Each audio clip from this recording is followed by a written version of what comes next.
Todos acharam, irmãos? Sim? Vamos ler a palavra do Senhor. Chegaram novamente a Jerusalém. E quando Jesus estava passando pelo templo, aproximaram-se dele os chefes dos sacerdotes, os mestres da lei e os líderes religiosos, e lhe perguntaram: com que autoridade estás fazendo essas coisas? Quem te deu autoridade para fazê-las? Respondeu Jesus: eu lhes farei uma pergunta. Respondam-me, e eu lhes direi com que autoridade estou fazendo estas coisas. O batismo de João era do céu ou dos homens? Digam-me. Eles discutiam entre si, dizendo: se dissermos dos céus, ele perguntará: então por que vocês não creram nele? Mas se dissermos dos homens, eles temiam o povo, pois todos realmente consideravam João um profeta. Eles responderam a Jesus: nós não sabemos.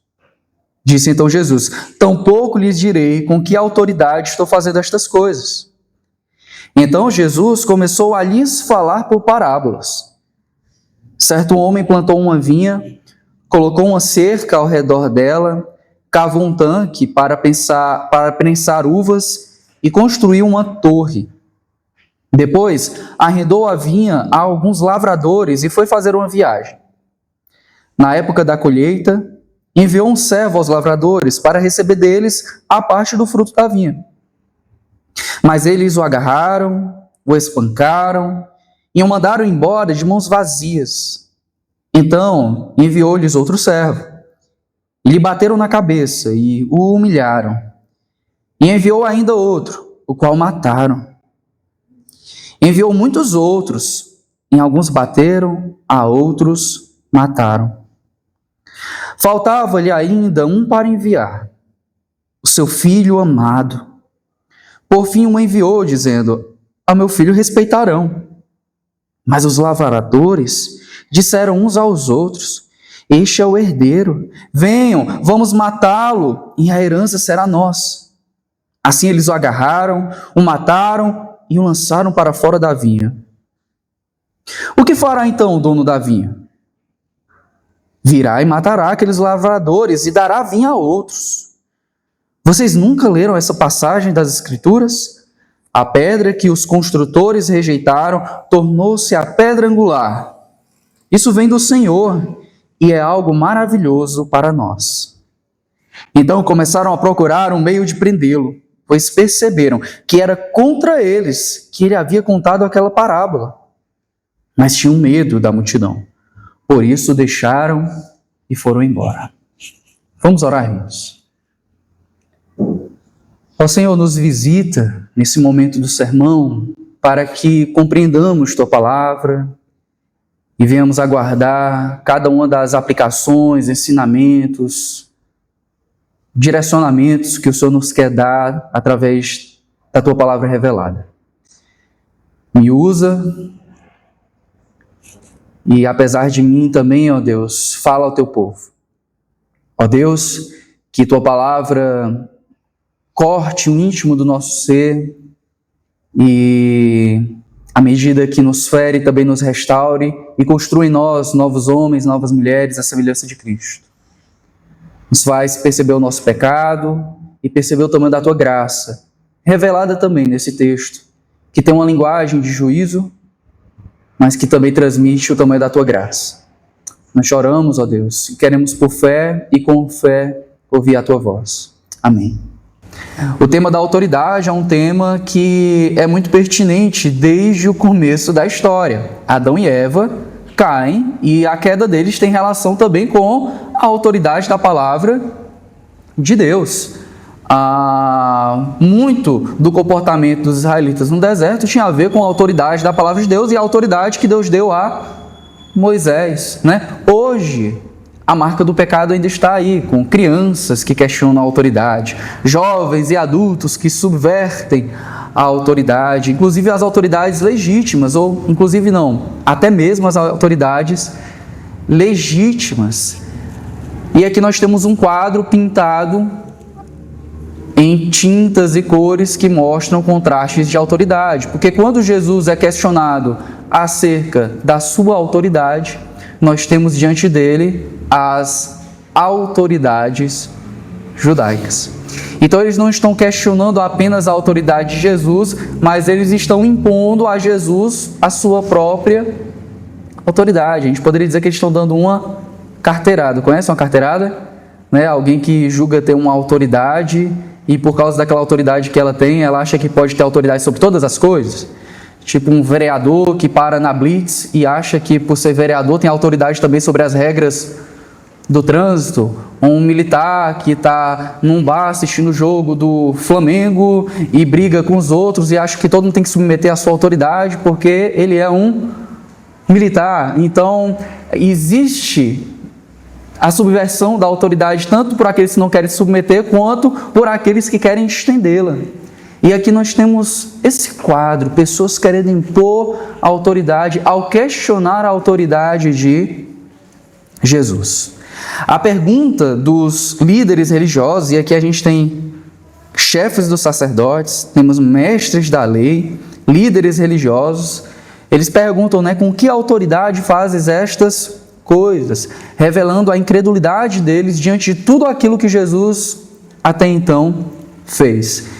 E é interessante que Jesus responde a eles, não com uma resposta, a gente vai trabalhar ainda sobre isso, mas Jesus responde com uma pergunta acerca de João Batista. Se o batismo de João Batista procede do céu, quanto mais a autoridade de Cristo procede do Pai.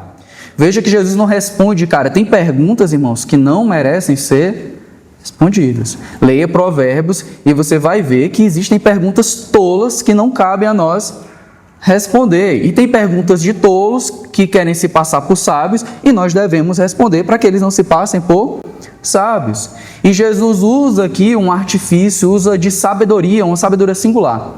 Porque se fosse qualquer um de nós, eu acho que a gente se embaralharia todo diante da pergunta das autoridades judaicas. Mas Jesus usa de um recurso de perguntar para eles algo, ao ponto de clarificar ao povo ali presente quais eram os preconceitos, as presunções, o entendimento que eles tinham de Jesus e de João Batista. Então Jesus pergunta isso para mostrar, olha, se procede do céu, por que vocês não creram em João Batista? Se procede do céu, porque vocês teimam em duvidar que eu vim do Pai e estou executando as obras do Pai. Ou seja, a pergunta de Jesus revela que a incredulidade dos líderes religiosos ela era injustificável. Algo que nós já temos trabalhado nessa série, em que muitas vezes a nossa incredulidade e a incredulidade do mundo, ela não se dá pelo que nós ou que o mundo diz, que é pela falta de evidências. Muitas pessoas não creem em Deus, me mostra que Deus está aí, chama teu Deus agora e faz alguma coisa. Mas muitas vezes esses chamados não é por falta de evidências, mas é por uma incredulidade injustificada. Deus se revela, se mostra verdadeiro, se mostra agindo no mundo, mas as pessoas teimam em duvidar. E aqui nós temos o ápice disso quando Deus visita o mundo na pessoa de Jesus, cumprindo tudo aquilo que prometera ao seu povo e através do seu povo, e o seu povo rejeita, e as autoridades judaicas versadas na palavra são as primeiras a rejeitar. Quando a gente vai para os evangelhos sinóticos, a resposta de Jesus a esses líderes é tão forte que ele diz que no reino de Deus, publicanos e meretrizes entram antes do que os fariseus, para mostrar o quanto que eles estão confusos e negando algo óbvio. E é nessa disputa com líderes religiosos que Jesus traz para a gente a parábola. Essa parábola dos lavradores maus tem lá no final do texto, Você pode ler comigo no versículo 12. Então começaram a procurar um meio de prendê-lo, pois perceberam que era contra eles. Então essa parábola, quando você lê novamente nas Escrituras, numa leitura futura, lembra, essa parábola é uma parábola que conta algo contra as autoridades religiosas. E essa parábola fala de uma vinha. A vinha é uma figura do Antigo Testamento muito própria para falar sobre Israel e muito própria em alguns contextos para falar sobre juízo. Por exemplo, Isaías capítulo 5, versículos de 1 a 7.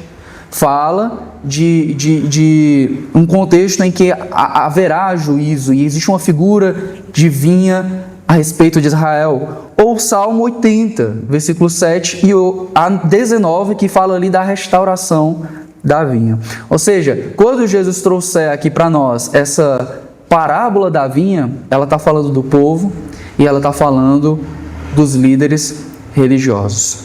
Recorda também que na teologia de Marcos, traçada aqui no Evangelho, quando falamos de povo, a gente não está falando de todo o povo de Israel. Aquela figura dos profetas de um remanescente fiel, aquela figura de Paulo de um remanescente fiel permanece. Deus sempre teve no meio de Israel um remanescente fiel. A corrupção é generalizada, a corrupção está nas autoridades, mas Deus tem guardado os seus. Lembra que nós temos uma figura icônica que é Elias. Eu estou sozinho, Senhor. Tá não.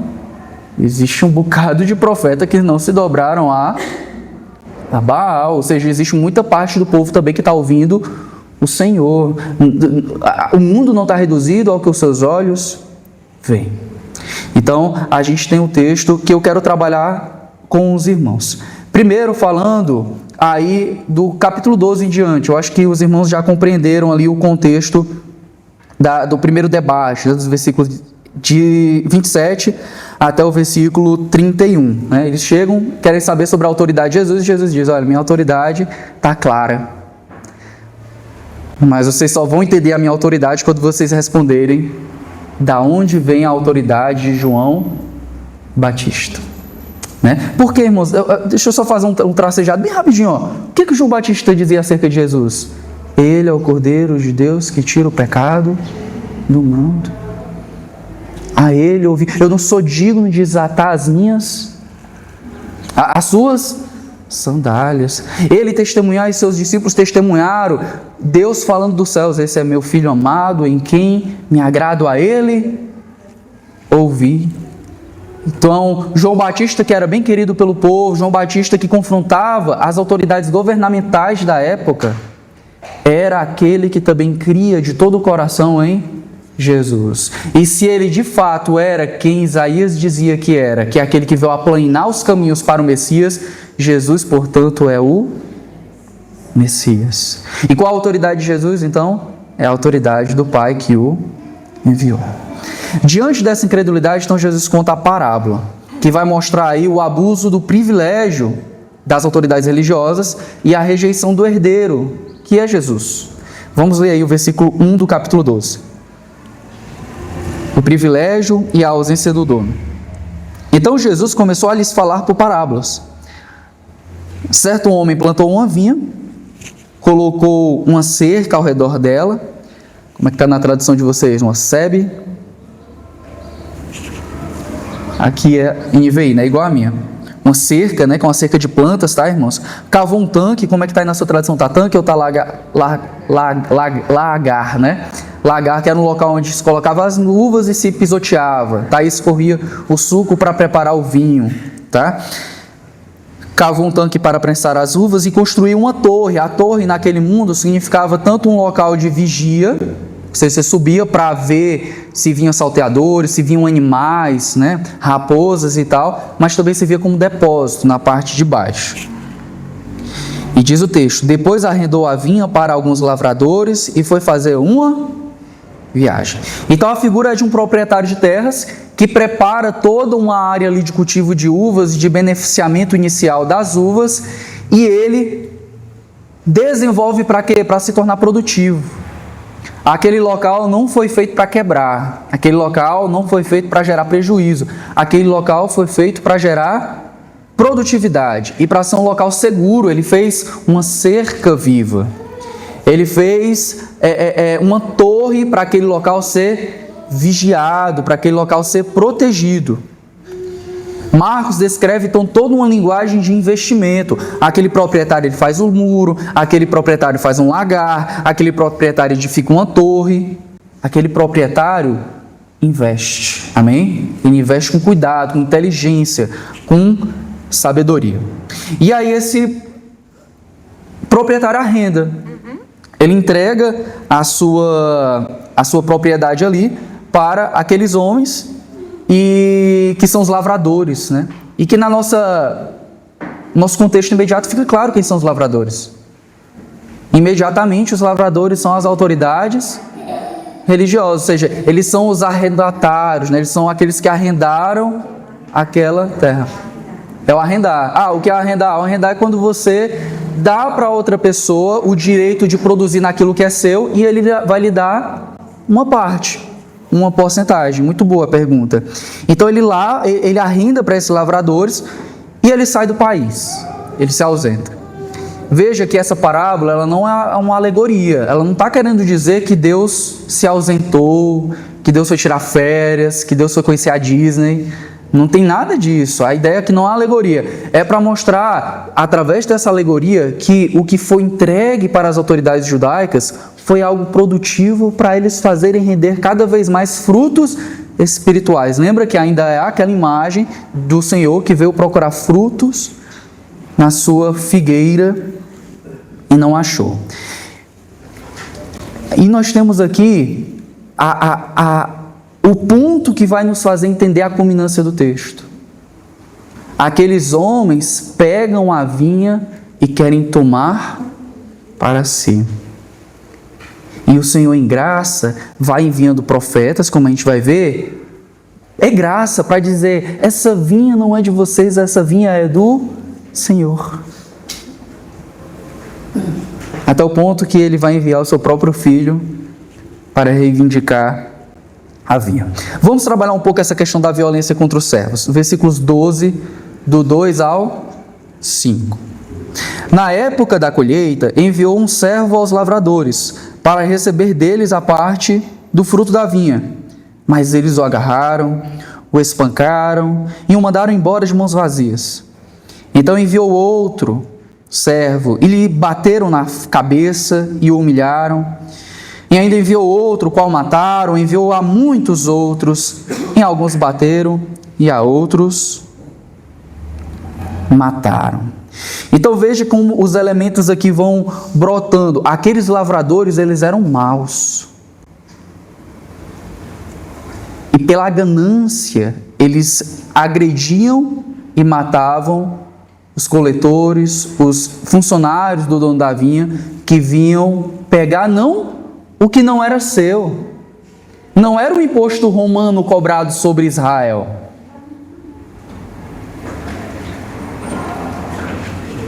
Era o dono da vinha vindo pegar aquilo que era seu. Mas ele mandava representantes e eles agrediam. Olha a progressão, né? Primeiro eles agrediam, depois eles agrediam batendo na cabeça e humilhavam, e por último eles matavam. Então o senhor da vinha mandava funcionários na sua própria autoridade. Veja que a questão não é sobre a autoridade. Os funcionários vinham em seu próprio nome? Não, eles vinham na autoridade do seu patrão. Mas aqueles lavradores maus pegavam esses homens que vinham na autoridade do seu patrão, para reter aquilo que era do patrão para si, eles agrediam os funcionários e até matavam. Essa figura aqui, meus irmãos, que Jesus traz é a figura dos profetas. Ele não nomina, a gente não sabe quem são os profetas aqui, mas é claro que são uma representação da graça de Deus, de continuar insistindo com o seu povo, mas também do ápice da maldade daquela comunidade, em que recebia os profetas e os tratavam de qualquer forma. O profeta vinha na autoridade daquele que lhe enviou. Então, aquele que é arrendatário, né? Como é que ele deve receber esses funcionários que vêm na autoridade do seu patrão? Como se fosse o próprio patrão. Recebê-lo, tratá-lo bem e dar a sua parte. Mas como ele se reconheceu como uma autoridade máxima sobre o povo, aqueles funcionários eram tratados também como qualquer coisa, e aqui com violência e morte. É interessante a insistência, meus irmãos, porque Deus não enviou na figura de Jesus, na parábola, somente um profeta, né? Ou somente um funcionário. Diz o texto que ele manda um, aí depois ele manda outro, aí depois ele manda outro, e diz aqui o texto, né, que ele manda muitos outros. Então foi uma insistência. Segunda, terceira, quarta, quinta, sexta, várias chances. E eles trataram sempre esses homens com desrespeito, com violência, e mataram aqueles que viam em nome do seu patrão. E aí diz o texto que... E veja, isso não é algo novo, né? Esse litígio homicida. Caim mata Abel. Abel ele entrega, veja bem, ó, Abel ele entrega aquilo que é devido ao Senhor. Caim não quer entregar o que é devido ao Senhor. Caim quer cultuar a Deus do seu próprio jeito. Essa ideia, irmãos, tá? Moderna, não é moderna. Eu vou adorar a Deus do meu próprio jeito. Vai nessa. Caim quis adorar do seu próprio jeito. Existe uma galerinha lá em Israel que queria carregar a arca do seu próprio jeito. Até acidentalmente, quando alguns foram tentar segurar a arca, porque é Deus quem estabelece a adoração. Tá? Então cuidado com essa ideia moderna, né, que tem, ela perdura ainda, né, mas hoje é em outra linguagem, né, cada um adora do seu próprio jeito. Be careful, né? Cuidado. Caim mata Abel.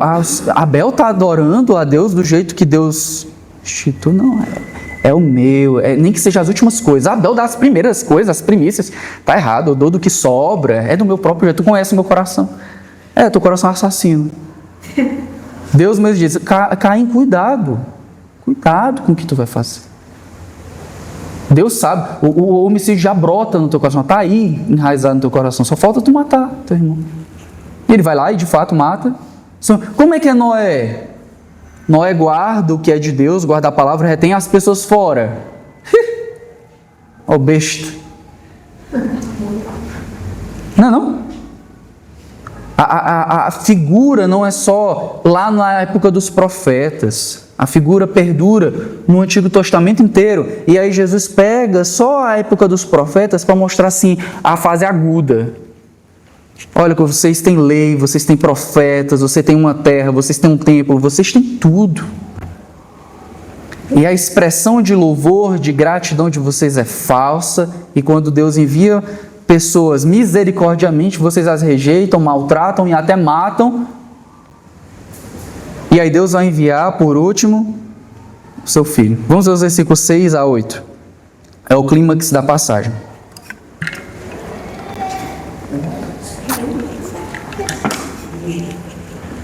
Faltava-lhe ainda um para enviar. Seu filho amado, amém? Aqui não dá para a gente discutir, né? Quem é o seu filho amado? Tem algumas traduções que até colocam assim, seu próprio filho amado, né? Por fim, o enviou dizendo, a meu filho respeitarão. Lembra, é uma parábola. Não significa que Deus teve presumiu que o povo ia recebê-lo, não iam crucificá-lo, e tudo deu errado. É uma parábola. Jesus está mostrando não a inocência de Deus, ele está mostrando a maldade do povo. Se você lê uma bula como um livro de literatura infantil, você vai se dar mal. Se você lê uma poesia como se fosse uma bula, você vai exigir dela aquilo que ela não se propõe. Então, cada texto deve ser interpretado como texto próprio, tá? Então, cuidado, né? Você já sabe disso, né? Arranquei a manga da minha camisa. Não estou dizendo que arranquei uma fruta manga, né? Não, é literal, tem que ler. Ler literalmente é ler um texto conforme ele é. Nem sempre é ler como eu quero, né? Literalmente, tá bom? Então, parábola se lê como parábola. E quando Jesus diz aqui que o Pai enviou o seu próprio Filho e ele considera que vão recebê-lo, isso é a figura da parábola, o dono da vinha. O homem que é dono da vinha, ele envia o seu filho. Porque se ele está enviando pessoas representando a autoridade dele, quem é a pessoa que inequivocamente vão receber como se fosse ele próprio? O seu filho.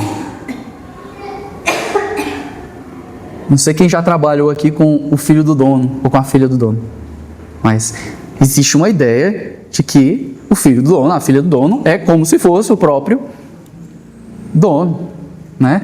O pessoal até diz assim, né? O olho do dono é que engorda o gado, e às vezes o olho do dono são seus filhos. Então ele manda, olha, ele vai na minha autoridade, ele ao meu filho respeitará. Mas diz o texto da gente, faltava-lhe um para enviar, seu filho amado, por fim o enviou dizendo, ao meu filho respeitarão, mas os lavradores maus disseram uns aos outros, este é o herdeiro. Venham, vamos matá-lo, e a herança será nossa. Assim eles o agarraram, o mataram e o lançaram para fora da vinha. Então vejam, irmãos, que a maldade atinge o máximo quando o dono da vinha envia o seu próprio filho. O seu próprio filho amado vem, e ele vem como se fosse o próprio dono, o próprio patrão a vir receber os seus rendimentos.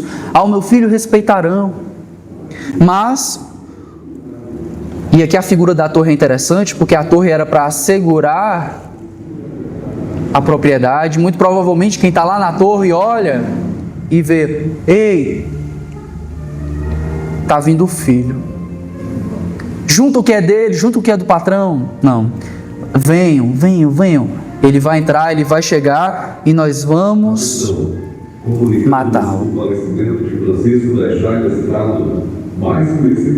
É o Bajara, né? Quando eu morava ali no Tomate, era uma das coisas que eu achava curiosa, era esse anúncio de falecimento. Mas veja, os lavradores veem a chegada do herdeiro e muito provavelmente lá da torre, eles premeditaram agir contra o filho do proprietário. Na presença do filho, ao invés de entregar o que era devido, eles viram a possibilidade de definitivamente se tornarem não mais pessoas que arrendaram aquela terra, que têm aquela terra para tirar produtos também para o proprietário, mas de tomar para si e se apoderar da sua herança. Aí eu vou trazer uma aplicação no futuro, de que, meus irmãos, o pecado, a gente já viu isso aqui em Marcos também, o pecado, ele não aparece sem burrice. O ato mais intelectual daquele que é avesso a Deus e a sua revelação é um ato tremendo e profundo de burrice. Se a gente fosse pegar categorias, por exemplo, de Santo Agostinho, para pensar um pouco, a gente diria que o biólogo que vê algo no microscópio e por aquilo que observa diz que Deus não existe, ele está usando tudo que Deus o deu para dizer que não existe. A mente, a matéria, o estudo dos fenômenos, tudo que Deus deu para dizer no final, Deus não existe. É por isso que a palavra de Deus lá nos Salmos diz em 2 Salmos, diz o tolo em seu coração, não há Deus. É por isso que Jesus aqui, ao apresentar uma parábola, mostra um pico de burrice, um pico de tolice nos lavradores. Porque qual é o preceito legal? Pensa comigo, qual é o preceito legal que existe para, se matando o herdeiro, você ficar com a herança? Não existe dispositivo, nem na lei humana, nem na lei cerimonial, nem na lei civil de Israel. Não existe nada que diga, olha, quer ficar com algo de alguém? Quando você arrendar, é só você matar. É por isso que Jesus legitimamente diz lá no final, o que vai acontecer com esses lavradores? Eles vão ficar com a herança? Uma pergunta retórica. Mas veja, eles matam o jovem, matam o filho e levam para fora da vinha. Provavelmente isso daqui já comunica o tipo de morte que Jesus vai morrer, né? Ele morre morte de cruz e fora da cidade de Jerusalém, fora dos portões. Ou seja, maldade e burrice misturados. E aí a gente chega no veredito de Cristo, versículos 9 a 12. O que fará então o dono da vinha? Virá e matará aqueles lavradores e dará a vinha a outros. Ele não fez aquela vinha para ficar improdutiva. Ele vai dar a outros para que ela produza. Vocês nunca leram esta passagem das Escrituras? E é o que Jesus faz, é absurdo aqui, meus irmãos. Profeticamente, quem gosta de literatura pela beleza de literatura, Porque é aquele mesmo salmo que tem seu cumprimento na chegada de Jesus no domingo de Ramos, onde as pessoas dizem: Hosana, bendito o que vem em nome do Senhor. Salmo 118, né?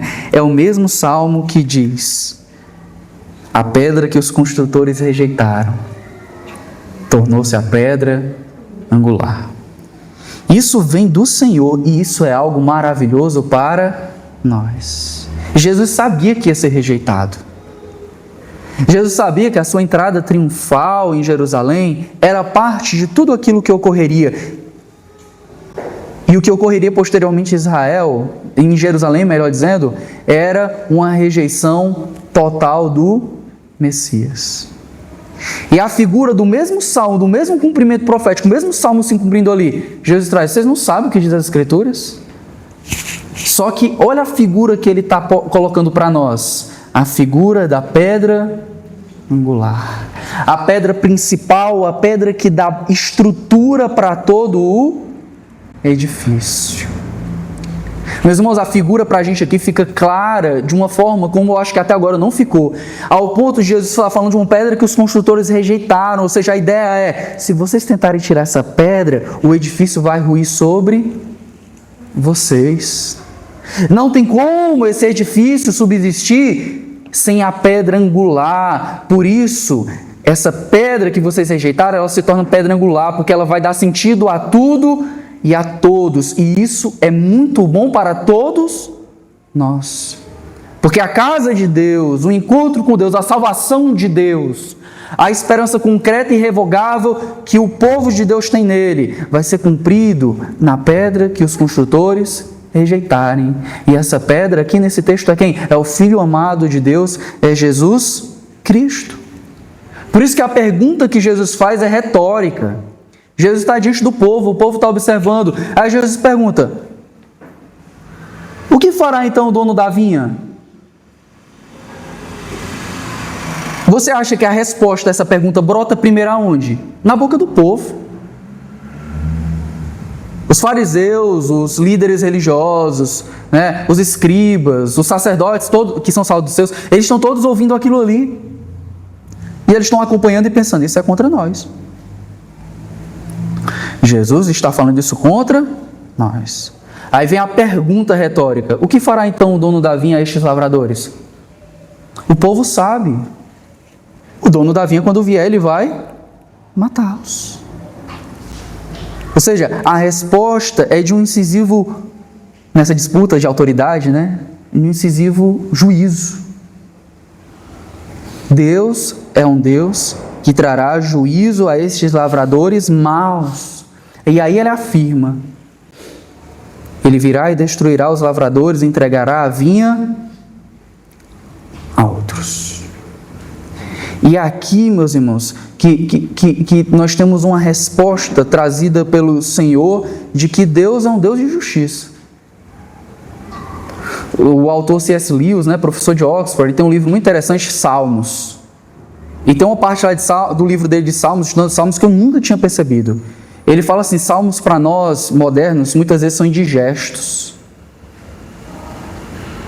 Mas é porque nossa régua de justiça é muito baixa. Ou seja, nós somos tipo Nínive, que nós não sabemos discernir a mão direita da mão esquerda. E essa figura, meus irmãos, né, quando Deus diz que conhecedores do bem e do mal, lá em Gênesis, não está falando da gente se tornar burro e Deus tornar a gente sempre burros. A ideia é de saber discernir o bem do mal, a ideia é de você chamar o bem de bem e o mal de mal. Mas na nossa régua moral desajustada, muitas vezes a gente chama o mal de bem e o bem de mal. Uma família bem estruturada é o nascedouro do fascismo. Por exemplo, a igreja não é um ponto. Por que a igreja teve isenção fiscal, né, etc. Um bocado de coisa era pelo bem que ela gera à sociedade. As igrejas só geram mal para a sociedade. Igreja é um antro. Aí eles querem se colocar no papel de Jesus, né? Olha o quanto que existe uma régua torta moralmente, né? Covil de ladrões. Tem alguns são mesmo. Mas a igreja em si, ela é a noiva do Cordeiro. E tantas outras coisas. Se a gente fosse nominar aqui tudo que a nossa cultura chama de bem o que é mal e de mal o que é bem, a gente não ia sair daqui. Mas a ideia que Jesus traz é que o Senhor não é assim. E o Senhor trará justiça sobre esses lavradores maus. É por isso que no final dos tempos existe uma perspectiva de juízo para nós que ela não é dolorida. Pelo contrário, é a consciência de que nós não fazemos justiça com as nossas próprias mãos, porque nós sabemos que tem um Deus que vê todas as coisas. Existe um Deus em que nós confiamos a nossa justiça. Mas vamos voltar aqui, meus irmãos. Jesus traz a aplicação dos versículos 10 e 11. Vocês nunca leram a passagem das Escrituras?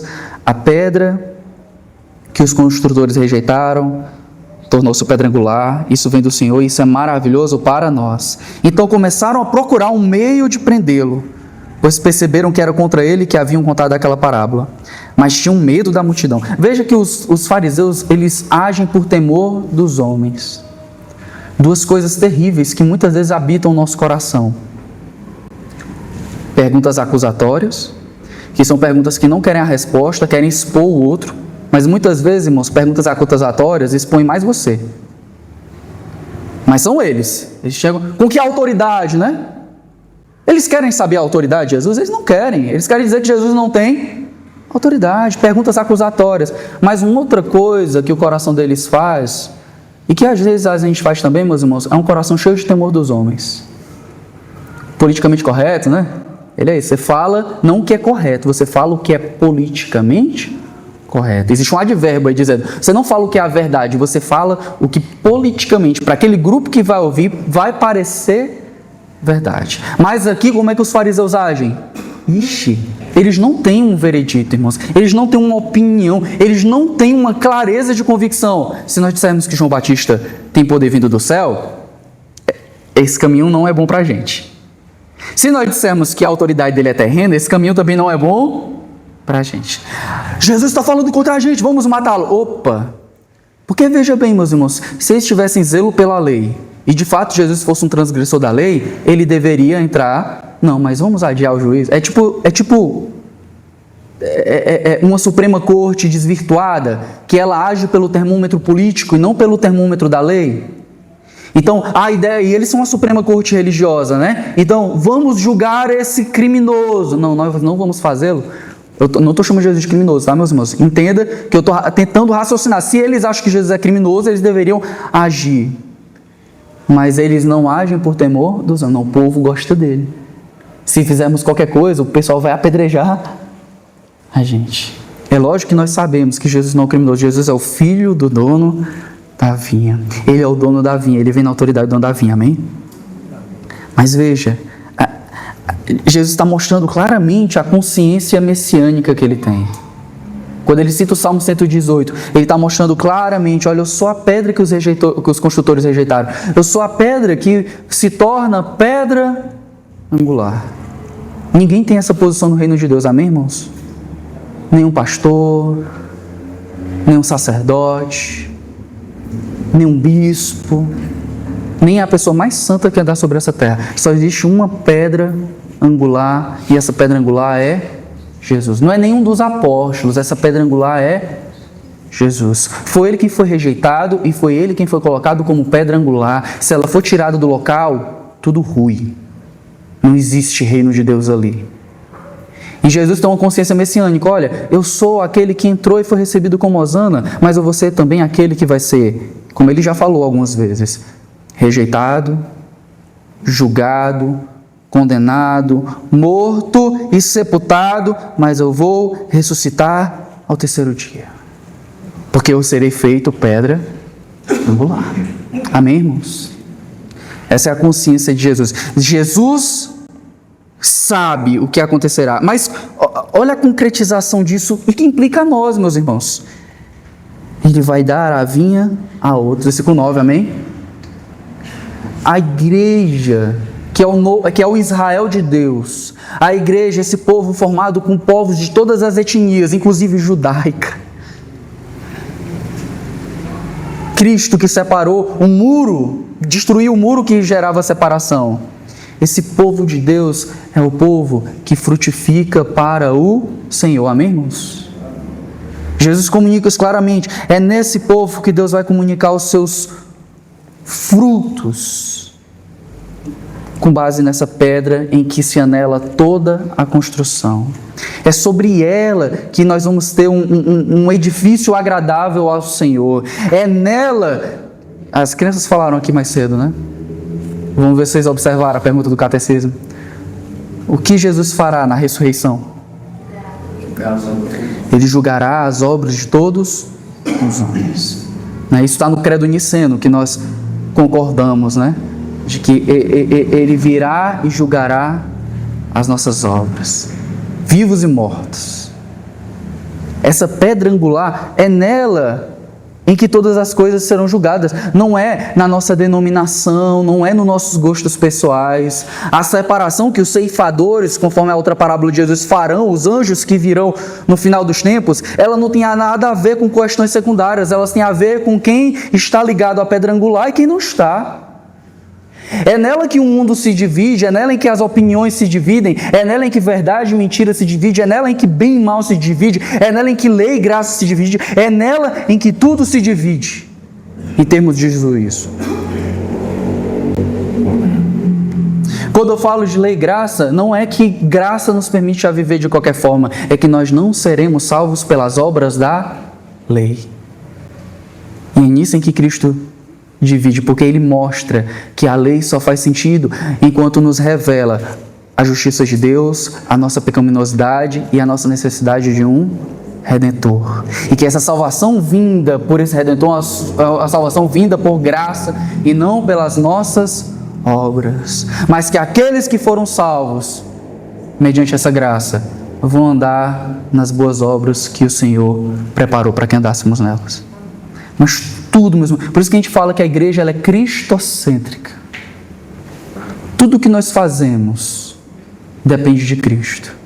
Cristo não é a cereja do bolo, Ele é o bolo inteiro.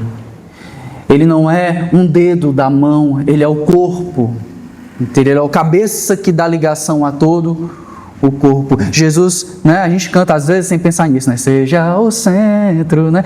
Ele é o centro mesmo. A pedra angular. Amém, irmãos? E aí a ironia do texto, na parte final. Quando eles percebem que a parábola é contra eles, eles tentam procurar, eles procuram um meio de prender Jesus. Curioso, né? Porque, olha que louco, quando eles percebem que a parábola é contra eles, eles agem exatamente da forma que a parábola os descreve. E essa parábola é contra a gente. Como é que a gente faz para agir de forma diferente? Essa parábola é contra a gente. Vamos agir exatamente da forma como ela nos descreve. Vamos agarrar e matar o filho.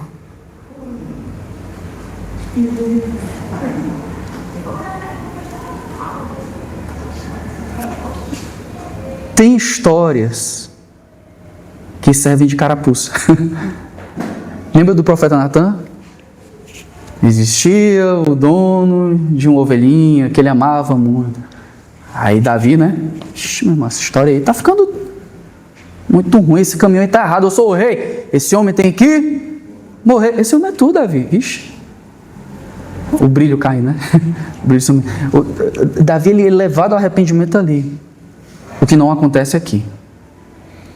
Embora nós saibamos que existem fariseus que vão se converter a Cristo, ainda ali, né, nós temos a Nicodemos, nós temos homens ali vinculados às autoridades, né, como José de Arimateia. Lá em Atos fala que muitos fariseus se converteram a Jesus. Lá em Atos, por exemplo, um dos grandes problemas contra Jesus não são mais os fariseus, são os saduceus, por exemplo.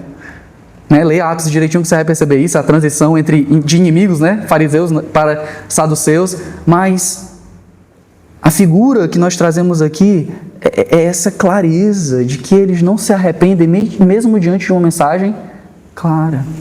Por isso não se surpreenda se você conhecer pessoas, ou até você mesmo, quando olha para o seu passado, de ouvir a palavra de Deus e não ter arrependimento. Porque não basta só ouvir, tem que descer para o coração, amém? Meus queridos irmãos, eu quero reforçar alguns pontos que nós vimos aqui como aplicação. E eu acho que a primeira delas é nós notarmos o quanto nós temos um Deus que é um proprietário gracioso. E eu digo gracioso sim, porque na parábola, Israel era a vinha de Deus, aqui representada pelas suas autoridades. E quem era Israel? Israel era um povo formado e chamado absolutamente pela graça de Deus. Eles não foram formados por serem os mais preparados belicamente, eles não foram chamados por serem os mais ricos, eles não foram chamados por serem os mais fortes, eles não foram chamados por serem os mais numerosos, mas Deus os chamou e os guardou e os abençoou. A esse povo Deus deu a lei e os profetas. A esse povo Deus revelou a sua graça infinita, a sua graça grandiosa, o seu amor incondicional. E da mesma forma Deus faz isso conosco, meus irmãos. Não existe razão em nós mesmos para Deus nos amar. O seu ato de amor para conosco é por pura e livre graça. Quando lá em Romanos capítulo 9, Paulo usa a figura de Esaú e Jacó, ele deixa bem claro que Deus nos ama não pelo bem ou mal que nós cometemos, Ele nos ama por livre graça. Se você ler as Confissões de Agostinho, já que eu citei ele hoje, um dos questionamentos dele é exatamente por que eu? Por que eu? Por que eu? Por que eu? Porque quando ele olha para si mesmo, não existe razão. É por isso que o poeta também pode cantar: não é sem razão que nós te amamos. Porque quando eu olho o teu amor revelado a mim, eu digo: Senhor, como é que tu pode amar uma criatura miserável que nem eu? Como é que o Senhor pode me alcançar? Eu que estava perdido, sujo. O Senhor que é santo e puro. Éramos nécios, indignos, pecadores, imerecedores do amor de Deus e da sua misericórdia, e mesmo assim Ele nos amou de tamanha maneira. Esse Deus gracioso, meus irmãos, é um Deus que tem uma graça insistente. O Salmo 23 eu acho lindíssimo, porque ele diz assim, graça e misericórdia certamente me perseguirão por todos os dias. É esse Deus que você crê, amém? É o Deus que tem graça e misericórdia, que não é só sobre você, ela persegue você.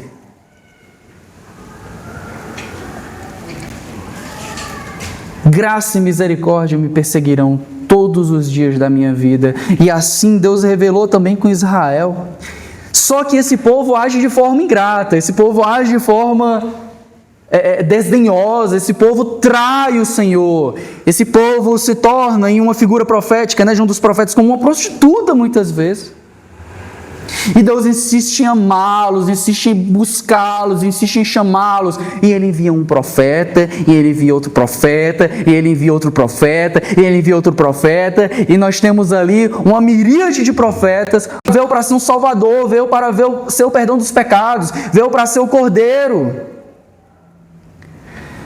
É uma linguagem de juízo contra aqueles homens, mas também é uma linguagem de graça, porque esse Cristo que veio morrer, esse Cristo que veio ser negado, esse Cristo que vai ser pendurado no madeiro, mostrando o ódio daqueles homens, é também um Cristo que revela o amor de Deus por aqueles homens que podem ser salvos por Ele, se crerem no seu nome, se arrependerem de seus pecados. Jesus ensina lá no outro sermão profético: olhem para cima, chegou o dia do descanso de vocês, é um Deus gracioso que vem. Segunda coisa que nós aprendemos é que nós precisamos ser lavradores povo. É uma parábola. E uma parábola é uma parábola. Uma parábola tem suas limitações. Quando ele fala de lavradores maus, ele está nos ensinando também a como sermos lavradores bons.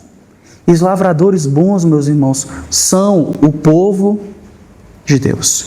E eu quero que você observe algumas coisas aqui nesse texto para poder compreender o que eu estou querendo dizer.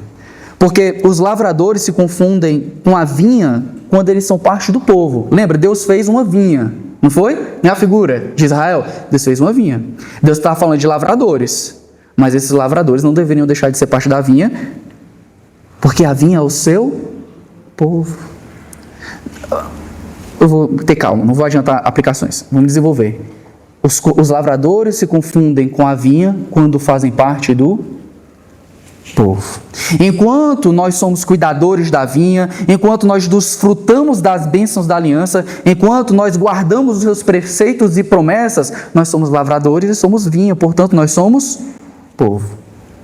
E para isso eu quero pegar algumas coisas que são sutis no texto para você entender. O reino é retirado dos lavradores maus.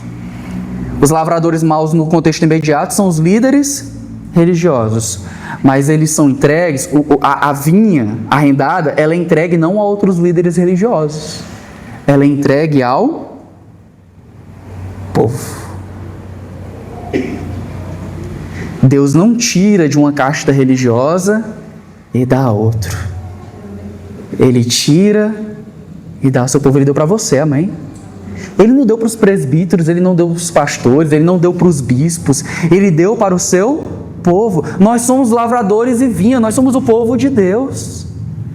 Meus irmãos, é por isso que nós somos tão insistentes na doutrina bíblica do sacerdócio universal de todos os crentes. No povo de Deus não tem ninguém melhor do que ninguém, não tem ninguém superior a outro em castas espirituais. No reino de Deus todos nós somos ovelhas amadas e chamadas por um supremo pastor que nos conhece igualmente pelo nome. Esse Cristo que vem e visita e salva pecadores é aquele que entrega o seu reino, não para um homem. Ele entrega o seu reino, que é dele, para o seu povo.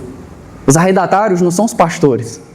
Os arrendatários não são os padres, não são os bispos, não é o Papa, não é o apóstolo. Os arrendatários somos nós. Amém? Somos dispenseiros, sim, nesse sentido, daquilo que Deus nos deu. O sacerdócio é real, o sacerdócio é universal. E esses lavradores fiéis, portanto, que são o povo de Deus, são pessoas que frutificam. Frutificam não para si. O dízimo é meu, a igreja é minha, é para minha glória. Não, é para o dono da vinha, para ele nos encontrar como santos e fiéis. Eu quero ler um texto de 1 Pedro para você guardar isso no coração. Cá entre nós, muitas vezes por aí, né, na teologia popular, Pedro é visto como a pedra. Aí o próprio Pedro escreve para a gente. O Pedro. 1 Pedro, capítulo 2, a partir do versículo 4. À medida que se aproximam dele, a pedra viva, rejeitada pelos homens, mas escolhida por Deus e preciosa para Ele, vocês também estão sendo utilizados como pedras vivas na edificação de uma casa espiritual para serem sacerdócio santo, oferecendo sacrifícios espirituais aceitáveis a Deus por meio de Jesus Cristo. Pois é assim que é dito nas Escrituras: eis que ponho em Sião uma pedra angular, escolhida e preciosa, e aquele que nele confia jamais será envergonhado. Portanto, para vocês, os que creem, esta pedra é preciosa, mas para os que não creem, a pedra que os construtores rejeitaram tornou-se pedra angular, e pedra de tropeço, e rocha que faz cair.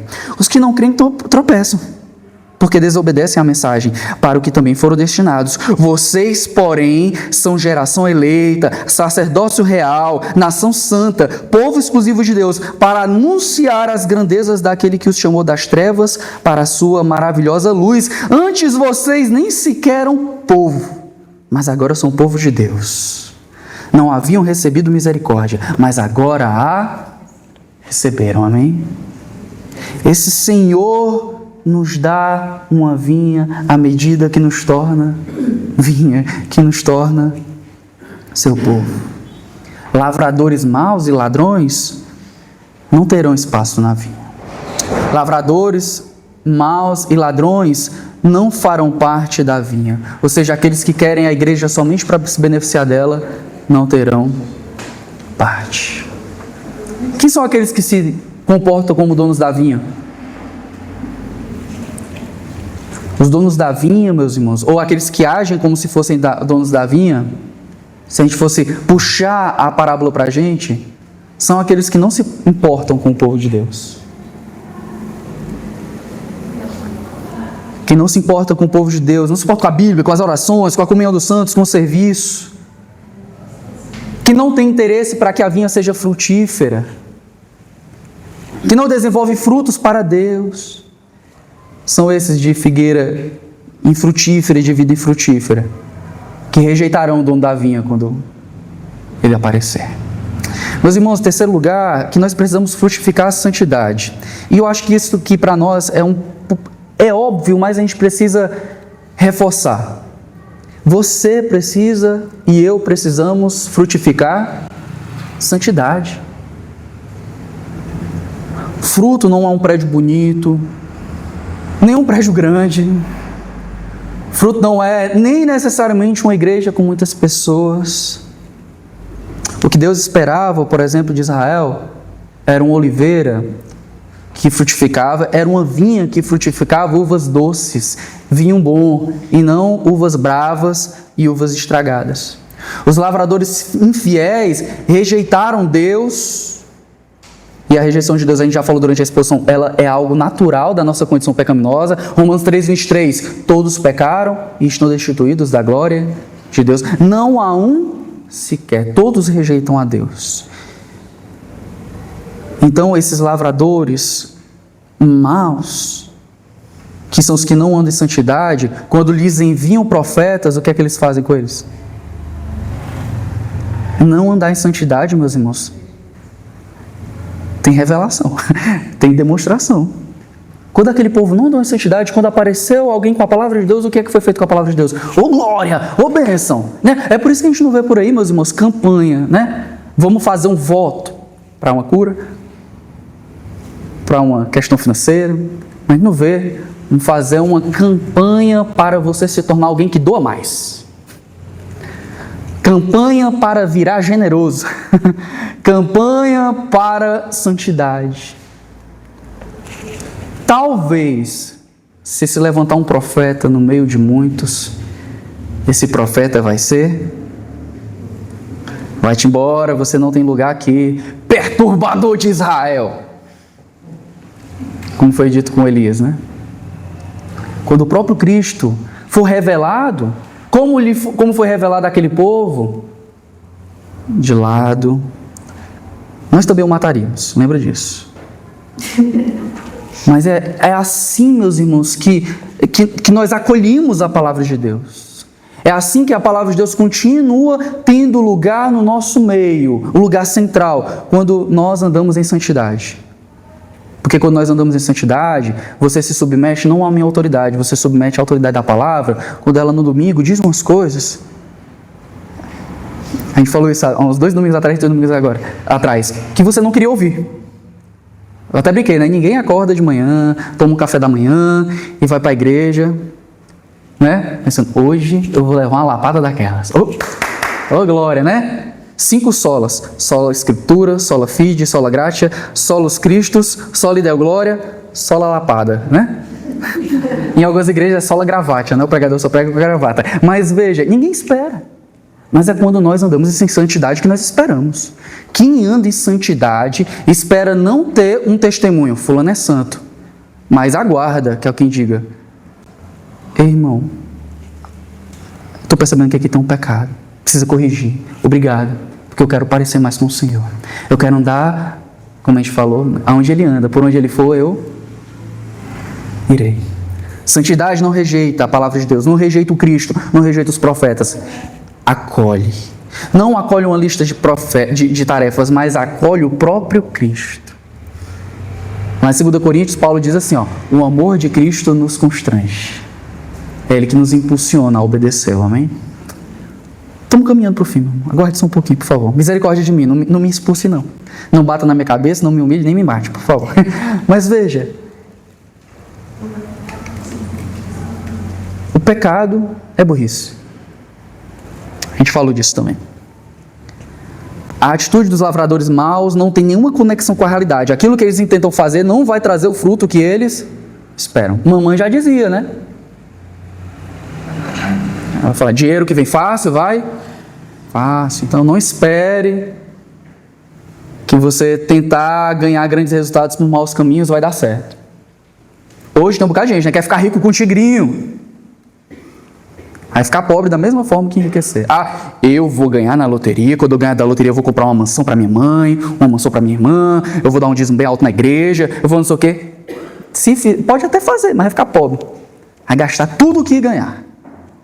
É muito provável.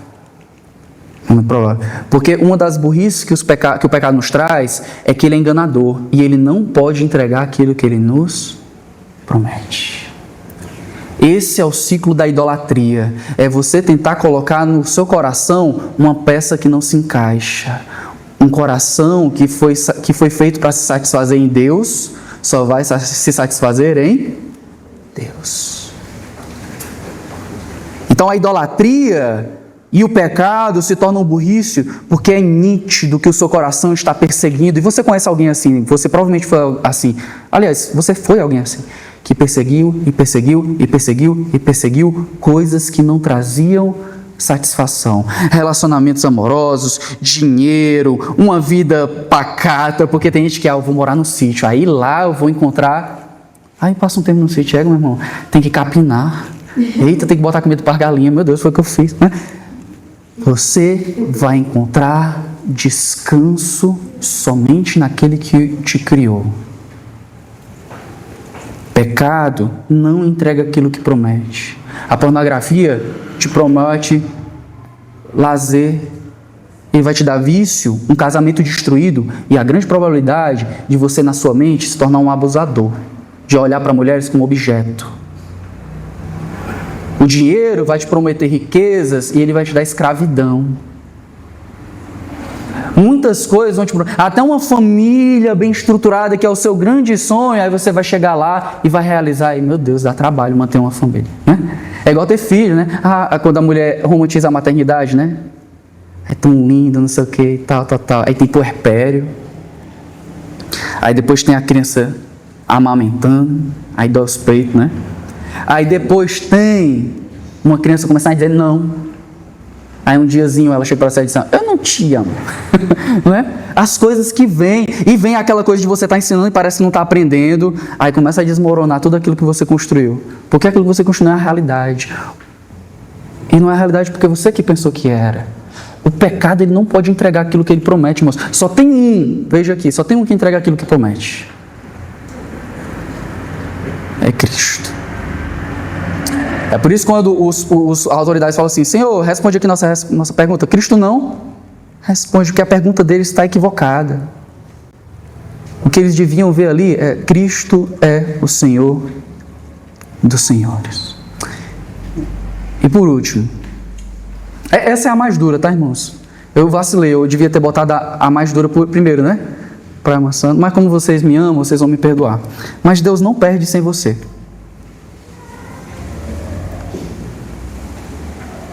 Veja que Deus não trata os lavradores maus como vocês são essenciais. Oh, trabalhem, me recebam, porque Deus não pode viver sem vocês. Não é assim que a gente... muita gente, como é que vai advertir alguém que está se mostrando como descrente? Você é tão essencial no povo de Deus, né? Você, o processo de conversa e de confrontação é quase um processo de bajulação, né? Cuidado se você faz assim. Tem lugar para encorajamento, mas encorajamento não é bajulação. Mas veja qual é o processo de Cristo. Não é esse. Vocês são, a linguagem é essenciais. Não, Jesus ele é franco. Vocês são os lavradores maus. Vocês vão me matar. Existe lugar para perdão, nós vimos isso lá na primeira aplicação. Mas o ponto de Cristo é que se eles continuarem impenitentes, o reino de Deus não vai cair, irmãos. Se eles continuarem penitentes, o reino de Deus não vai desmoronar, porque o reino de Deus está sustentado não sobre você, ele está sustentado sobre a pedra angular que é Cristo Jesus. Porque eu quero só trazer um alerta para você. Você pode continuar sendo, me ame, tá? Pelo que eu vou dizer. Você pode continuar sendo o crente mais sem futuro que existe. A igreja vai avançar sem você. Porque às vezes você tem a mentalidade de que o reino de Deus tem uma pedra angular que é você, e não é você. O rei te convida, o rei te chama, o rei entrega a vinha para o seu povo. Faça parte do seu povo, mas nunca coloque sobre si esse pensamento equivocado. Tem muita gente que abandona a igreja porque achava que era essencial. É sério, irmão. Tem gente que vai embora que achava que era essencial. Porque tem gente que pensa... Sabe um relacionamento tóxico? Alguém já teve um relacionamento tóxico aqui? Se não teve, graças a Deus. Mas alguém já viu. Como é um relacionamento tóxico? Eu vou dar um tempo com fulano para ele aprender a me valorizar. Aí tem gente que na igreja, eu vou dar um tempo da igreja. Tu vai ver como a igreja... Quero ver o louvor sem mim. Eu quero ver a pregação como é que ela vai sem mim. Quero ver a EBD sem mim. Eu quero ver tal coisa sem mim. Aí vai, meu Deus, eles estão pintando a igreja sem mim. Vixe, está tendo pregação sem mim. Vai, meu Deus, o louvor tá ajeitando. A igreja segue. Eu não estou querendo ser utilitarista. Lembra, cada aplicação tem a sua função e o seu contexto. Estou querendo só deixar claro, para nós e para mim também. Eu posso ir embora daqui um dia, meus irmãos. A igreja de Cristo vai continuar triunfante. Deus pode mudar pastores, Deus pode mudar a membresia, Deus pode mudar um bocado de coisa, mas a igreja de Cristo é o seu povo e ela será frutífera. Por isso que a gente canta sobre nós e através de nós. Seja aqui feita a tua vontade, mas não acredite que ela é somente por você e com você. Faça parte, é um convite, amém? Sente à mesa do noivo.